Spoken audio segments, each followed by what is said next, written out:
క్రీస్తు గణనామమున మీకు ప్రత్యేక వందనాలు. బాగున్నారా? కృపా వాగ్దానం వింటూ విశ్వాసంలో నడుస్తూ వాక్యము హృదయములో నాటబడినప్పుడు శక్తివంతులుగా మారుతారు. గలతీయులకు రాసిన పత్రిక 6వ అధ్యాయం అద్భుతమైన విషయాన్ని ప్రభు మాట్లాడు. 8వ వచనం, ఎలయనగా తన శరీరమును ఇచ్చను బట్టి విత్తువాడు తన శరీరం అనే క్షయమైన పంట కోయను. ఆత్మను బట్టి విత్తువాడు ఆత్మ నుండి నిత్య జీవమైన పంట కోయను. 2 రకాలు. మనము మేలు చేయుట యందు విసకక యుందుము, మనము అలయక మేలు చేసితిమి, తగిన కాలమందు పంట కోద్దుము.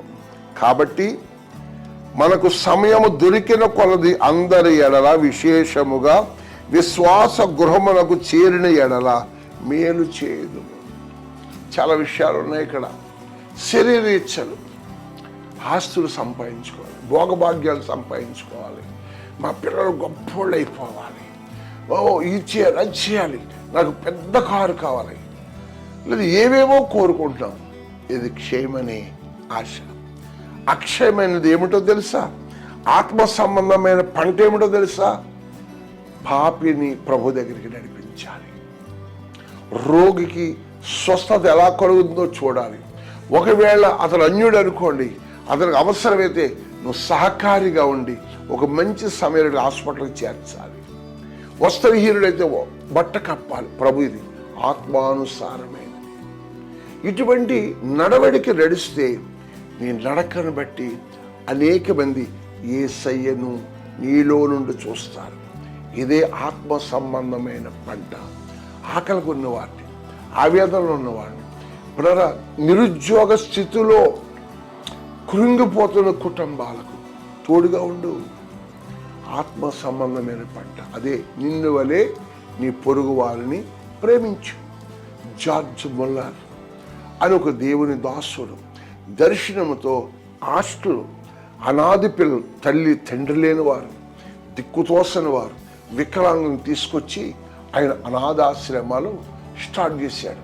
ఈవేళ ప్రపంచంలో జార్జ్ ముల్లర్, మదర్ తెరీసా ఇత్యాది భక్తులు పిల్లరా ట్రస్ట్ బోర్డులు ఎన్నున్నాయి, వర్ణించడానికి వీలు లేనన్ని పిల్లరా సంస్థలుగా స్థాపించబడి కొనసాగుతున్నాయి.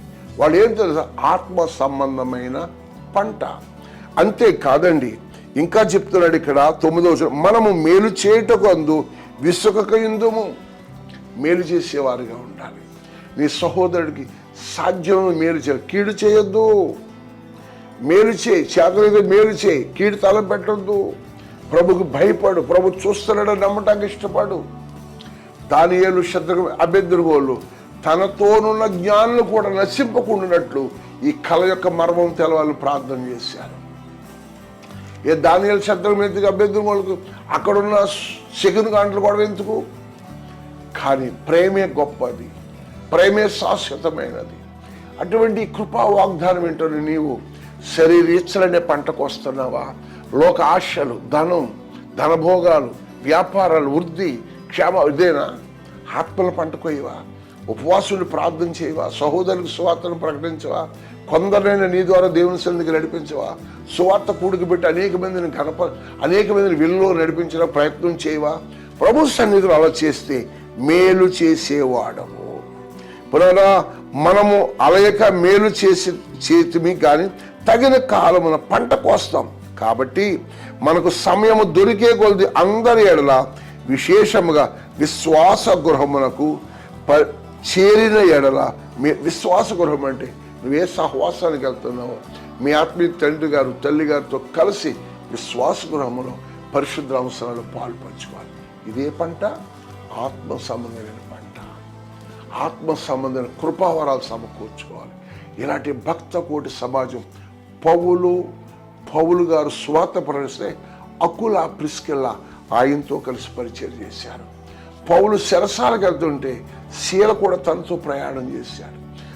లూదియమ్మనే భక్తి కలిగిన స్త్రీ రక్షించబడ్డాక తన ఇంటికి రమ్మంది. ఏ పంటది? ఆత్మ సంబంధమైన పంటలు కొయ్యాలి, ఆత్మానుసారంగా విత్తాలి, సువార్తను ప్రకటించాలి, గొప్ప కార్యాలు జరగాలి, మేలు జరగాలి. ఇదిగో గంగవరంలో దీవెన క్యాంపస్ దగ్గర ప్రతి నెల మొదటి బుధవారం భారతదేశ క్షేమం కొరకు ప్రార్థిస్తాం. రండి, కలిసి ప్రార్థన చేద్దాం. కానుకలు కట్టేతలు గొడవలు ఏమీ లేవు. ప్రభుని స్తుతించడం, వెళ్ళేటప్పుడు ఆశీర్వాద విందు ఉంటుంది. కాస్త ముద్ద తిని వెళ్ళొచ్చు. ప్రభుని స్తుతిద్దాం, గణపరుద్దాం. అటువంటి స్థితి ఉంటే శరీరేచ్ఛలకు మించిపోయి ఆత్మ సంబంధమైన అభిషేకాన్ని కలిగి విశ్వాస గృహానికి చేరు. నీ విశ్వాసాన్ని బట్టి నీ పిల్లలు, నీ కుటుంబం ఆత్మ సంబంధమైన యోధులుగా దేవుడు చేసి సమాజ సేవలో సంఘ పరిచయం ఉపయోగపడుతుంది. అట్టి కృప నీకు నీ కుటుంబానికి తోడైంది.